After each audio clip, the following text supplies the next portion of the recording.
강규석 기자는 오늘 외국인 네. 가사 도우미 주제를 가져오셨어요. 네네네. 12월부터 이제 필리핀 이모님들을 볼 수가 있는 거예요. 12월부터. 12월부터. 네. 네. 저는 좀 빨리 가겠습니다. 네. 네. 뭐 워낙 뭐 논란이 많았죠. 예. 그렇죠. 근데 12월에 일단은 시범 사업이 시행이 됩니다. 필리핀에서 필리핀 가사 도우미들, 그러니까 정식 명칭은 외국인 가사 관리사예요. 예, 관리사인데 일단 도우미라고 부르기 시작했으니까 일단 좀 편하게 도우미라고 할게요. 필리핀 가사 도우미 이모님들 100명이 이제 서울에 들어옵니다. 네. 예, 들어오는데 이미 이제 거의 뭐 준비는 거의 다 됐고요. 고용부에서 체류 자격을 E9 비자, 그러니까 이게 이제 고용 허가제로 들어오는 네. 이걸로 이제 확정을 했고요. 필리핀하고 지금 협의를 하고 있어요. 누구를 이제 뽑아서 데리고 올 건지.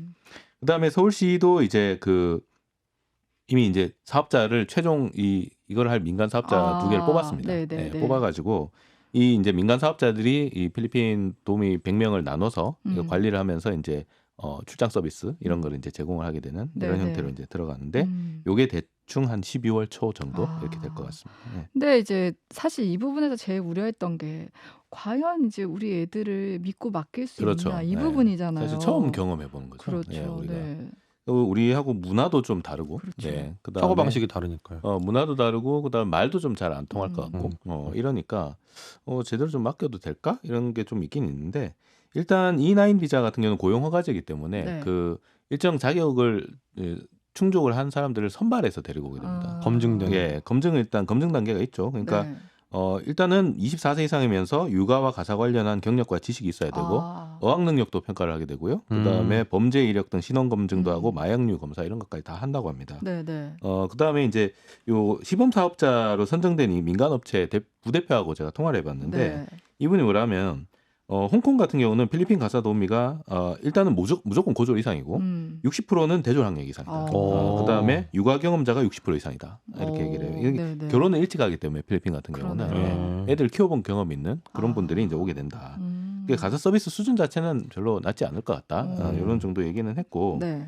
그다음에 이거 좀 믿을 수 있냐 하는데 약간 이제 이 민간 사업자 쪽에서는 운영을 하는 게 우리가 처음에 우버 같은 거 이제 할 때 우리나라에서는 우버가 잘 안 되지만 택시 때문에 우버 같은 거 할 때도 처음에 미국 같은 데서는 아니 이 사람 어떻게 믿어? 그쵸. 예, 이 사람이 차 타고 왔다가 나 이상한 데 데리고 가면 어떡해? 갑자기 돌변하면 예. 어떻게 뭐 이런 거요? 그런 걱정들이 있었는데 이게 일종의 이제 그 프로필이 일단 다 공개가 되고 그 다음에 후기에 따른 신뢰 네. 별점 등급 같은 것들이 이렇게 매기잖아요. 그쵸. 예. 네. 그러니까 이 사람이 별점이 높고 그다음에 많이 태우고 다녔고 이런 것들이 있으면 자연스럽게 쌓인다. 예. 그러니까 일단 프로필은 가사 도우미의 프로필은 일단 다 공개가 될 거고 그다음에 이제 사용자들이 이제 댓글이나 그다음에 별점 제도 이런 걸 통해서 이제 평판을 쌓게 되는데 그렇게 그렇죠. 되면 아무래도 좀 신뢰 기반의 서비스도 이용 가능하지 않겠냐. 그리고 이분들도 사실은 코리안 드림을 가지고 여기서 돈을 잘 벌어서 계속해서 돈을 벌기 위해서 오는 거라서 네.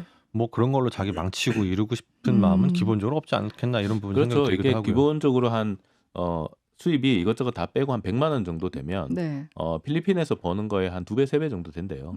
네, 그래서 이분들이 이제 그런 부분에서는 좀 이제 기대를 갖고 오는 것도 있죠. 이분들도 네. 어떻게 보면 우리나라에서 오래 일하고 돈을 많이 네. 버는 게 좋으니까. 그다음에 그렇죠. 이 E9 비자 같은 경우는 네. 이게 계속 인정이 되면 연장이 거의 한 9년 정도까지 된다고 그래요. 3번 정도에 걸쳐가지고. 네, 그러니까 네. 나중에는 뭐 한국에 이제 영주하게 될 수 있는 가능성들도 있고. 예. 네. 그러니까 이분들도 이제 그런 것들을 알게 되면 이제 자연스럽게 이제 이거 좀 나쁜 마음 먹기가 좀 힘든 부분이죠. 불법 체류를 빠진다거나 이런 경우도 좀 그렇고. 근데 이게 입주 형태냐 뭐 출퇴근 형태나 이런 얘기도 많았었는데 출퇴근 시스템으로 운영이 된다고요. 네, 이게 저희 홍콩하고 싱가포르는 네. 그 입주형 가사도우미입니다. 그래서 계약을 가정하고 직접 맺게 돼 있어요. 네, 1대1로 계약을 맺어요. 네. 그렇기 때문에 이게 국제노동기구 협약에 따라서 최저임금제 적용을 면제를 받습니다. 그렇구나. 네, 가정하고 네네. 그냥 직접적으로 1대1로 하는 거기 네. 때문에. 그래서 그 나라 같은 경우 홍콩이나 싱가포르 같은 경우는 100만 원 내외예요.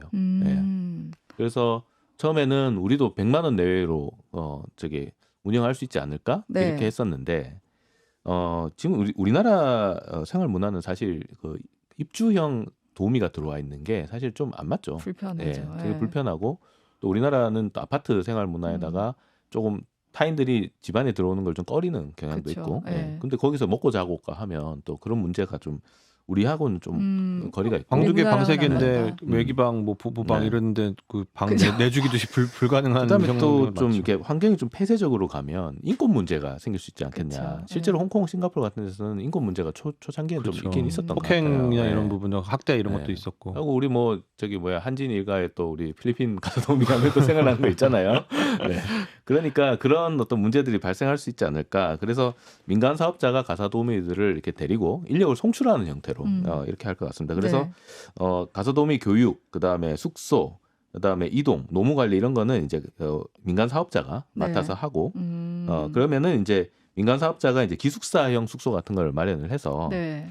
이제 그 각 가정에다 보내는 이런 형태가 되고 네. 그다음에 이제 조금 그 파트타임 이용을 가능하게 할 것 같다 이런 거예요. 그러니까 전일제가 필요한 경우는 사실 거의 애가 어린이집에 가지 않는 그렇죠. 되게 영아일 경우 그쵸. 한 네. 1, 2년 정도밖에 안 되고 거의 대부분의 이제 그 수요는 파트타임에 있다 이렇게 보는 거죠. 어린이집에서 네. 집에 올 때부터 네. 이제 부모가 퇴근할 때까지 요 그렇죠. 시간 네. 정도. 그러니까 등하원 도우미 아니면은 뭐 중간에 애들이 가 있는 동안 뭐 청소를 한다거나 뭐 그다음에 애들하고 좀 놀아준다거나 이렇게 해서 좀 뭐 보통 한 지금 이쪽에 민간 업체에서 생각하는 거는 4시간 정도로 잘라서 하면 어떻겠느냐. 네, 네. 그다음에 이 수요가 이제 그 주문이 들어오면 한 아파트 한 단지를 묶어 가지고 이렇게 파트타임을 한 명을 배정을 하면 아침에는 여기 갔다가 점심에는 여기 갔다가 이런 식으로 이제 한 명이 한 지역에서 운영할 수 있으니까 등원 때 했다가 네. 뭐 청소했다가 나중에 하원했다가 그러니까 뭐 이런 입주형으로 식으로. 그냥 이 집만 하는 게 아니라 네. 뭐 이렇게 가까운 지역에서 한 2가정 이상 정도 돌보는 형태도 가능하지 않을까 좀 이렇게 보는 것 같아요. 근데 이제 얘기를 들었을 때 우리는 안전을 담보하는 대신 좀 비용을 더 주게 돼. 왜냐면 최저임금을 그렇죠. 주면 이제 민간 이들- 사업자가 이들을 고용하는 형태이기 네네. 때문에 최저임금을 적용을 안 할 수가 없습니다. 네. 그래서 이게 이제 좀 논란이 된 건데 오세훈 서울시장도 처음에 이 외국인 가사 도우미를 제일 먼저 이게 제안했던 사람이고 네. 우리 전국으로 안 되면 서울시라도 좀 해보자 해가지고 이제 시작이 된 거예요. 근데 처음에는 이게 한 100만 원 정도 이렇게 생각을 한 거죠. 홍콩이나 싱가포르 같이. 근데 이게 실제로 이제 적용을 하다 보니까 우리는 그 국제노동기구 협약에 따라서 최저임금 적용할 수밖에 없는 상황이다. 그렇죠. 그렇게 되면 보통 지금 우리나라 현재 지금 최저임금 적용하면 204만 원 정도 되거든요. 월 아이고. 임금으로. 네. 2배네요. 네. 그래서 오세훈 서울시장이 그런 얘기를 했어요. 문화도 다르고 말도 서툰데 처음에 좀 200만 원 이상 주려고 주고 애 맡길 사람이 있을까? 뭐 이런 이제 좀 우려를 표하기도 했었고요. 네. 그래서 좀 가격을 낮춰라. 최저임금 적용하지 말자. 뭐 이런 네. 논의도 나왔는데 근데 이게 서울시 같은 경우는 이제 숙소, 그다음에 교통비 이런 것들도 이제 이분들이 이제 따로 살아야 되고 그다음에 또 이동을 해야 되기 때문에 숙소 교통비 그다음에 뭐 식비 이런 거 다 빼면 사실 100만 원 가지고 그거 어떻게 살아요? 네. 그러니까 100만 원까지는 좀 힘들고 그래도 가사 도우미들이 자기들이 그래도 한 100만 원 정도는 가져가야 이게 인센티브가 돼서 계속 이렇게 이걸 하게 될 테고 그러지 않으면 오히려 어디 인근 공장이나 이런 데로 불법 취업으로 네. 나가게 될 가능성도 있다. 그렇기 때문에 어느 정도 돈은 줘야 된다. 근데 이제 그래도 좀 다행인 거는 파트타임으로 운영을 하면 네. 아무래도 나도 한 4시간 정도만 쓰면 되니까 그게 꼭 한 달에 200만 원이 나가진 않을 것이고 네. 예. 이분들도 그래도 한 200만 원은 벌어서 가게 될 것이고 그러니까 파트타임 같이 이렇게 좀 요즘 같이 이렇게 이 사업자들이 전부 다 뭐냐면 가사 도우미 앱을 운영하는 업체들이에요. 네. 그러니까 이 사람들은 이 노하우를 갖고 있는 거죠. 그러니까 자기들은 할 수 있다 이렇게 생각을 하는 거고. 기존에 이 일을 네. 했던 분들이 하시는 거예요. 그러니까 사람만 있으면 우리는. 그러니까 이분들이 항상 민간 업체에서 하는 얘기가 아무리 내국인들을 양성을 하고 뭘 하려고 해도 이 문화적인 어떤 이 좀 이렇게 돌봄하는 가사 도우미들을 좀 이렇게 이렇게 내려다보는 어떤 그런 문화나 이런 것들 때문에 자기들도 젊은 사람들 대졸자들을 좀 이렇게 취업을 시켜가지고 이쪽 분야로 좀 이렇게 키워보려고 해도 안 온다는 거예요. 그리고 실제로 이거를 이제 하려고 공급하려는 사람들은 50대 이상인데 좀 하다가 또 건강이 나빠져서 못하게 되는 케이스도 그렇죠. 많고 그래서 이분들이 하는 얘기는 수요는 충분한데 공급이 없다는 거 공급이. 네. 어떻게 보면은 영어를 좀 잘하게 하고 싶은 부모나 그리고 아까 말씀하신 젊은 분들이 오니까 우리 아이랑 더 신나게 놀아주는 걸 원하는 그렇죠. 부모들 네. 그런 분들의 수요는 좀 그러니까 있을 또 수 뭐 있겠어요. 영어 같은 걸 또 하니까 네, 또 네. 영어 좀 시키고 싶다 일상생활에서 그런 분들이 또 수요가 있을 수도 있다 이렇게 보기도 하더라고요. 네네. 네. 그러면 지금 이제 100명이 대상이면은 좀 너무 뭐 그런 면에서는 좀 너무 적지 않나 이런 생각도 드는데 그 네. 부분은 어때요? 그렇죠. 100명이 적죠. 네. 그러니까 이것도 이제 시범 사업 해보고 수요가 정말 많으면 이제 확대를 하자 이런 거기 때문에 일단은 100명 가지고 한시적으로 일단 시범 사업을 해보는 것이고 서울시에서도 일단 100명 정도면은 그게 많지가 않기 때문에 우선적으로 다 한부모 가정 아니면은 네. 이제 다둥이 가정 이런 데다가 먼저 좀 서비스를 제공해 보자 이런 쪽 우선권을 그쪽에 좀 주자. 네. 지금 그렇게 가고 있고요. 그래서 이제 좀 나는 지금 당장 좀 쓰고 싶은데 해도 시범 사업 기간 동안에 못 쓰게 되는 경우도 있을 수 있고요. 네네. 근데 이제 또 뭐 한 200만 원이 좀 부담된다 그렇죠. 해가지고 또 수요가 의외로 없을 수도 있어요. 그러면은 이 사업은 이제 접어야 되는 거죠. 이제 그래서 이제 시범 사업이 어떻게 될지가 되게 중요한 지금 상황이고요. 네네.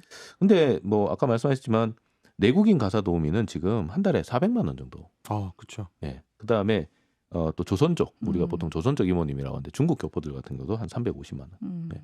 이 정도이기 때문에 200만 원도 어느 정도 반값? 승부를 해볼 수 있지 않을까? 그렇죠. 반값에 가까우니까. 이런 생각들도 좀 있어요. 네네. 그래서 좀 이 부분이 좀 정말로 이제 좀 돌봄 부담을 좀 덜어주는 계기가 될 건지 이런 걸 좀 봐야 되고 실제로 이게 성공을 하게 되면 아마도 이제 돌봄 분야에 있어서 이민 서비스가 늘어날 수도 있습니다. 그러니까 지금 저기 출산이나 이게 육아나 돌봄 이쪽도 있지만 지금 수요가 제일 많은 데는 간병인이에요. 노인 간병. 예, 간병인이 가장 커요. 그렇기 네. 때문에 또 간병인 시장을 보고 또 이 민간 사업자들이 미리 이런 걸 또 하는 경우도 좀 있는 것 같아요. 네. 그러니까 이게 어디까지 수요가 나오고 어디까지 열릴 건지 이 시범 사업을 좀 자세히 좀 보면 앞으로 좀 예측이 가능하지 않을까. 전반적인 비용 감소를 위해서는 이번 시범 사업이 잘 정착이 되는 게 좋긴 그렇죠. 하겠네요. 네. 네, 오늘 뭐 말씀하신 대로 잘 정착이 될지 또 새로운 영역이 될지 저희가 한번 지켜봐야겠습니다. 네, 오늘 뉴스 속속은 여기까지 할게요. 오늘도 두 분 고맙습니다. 네, 감사합니다.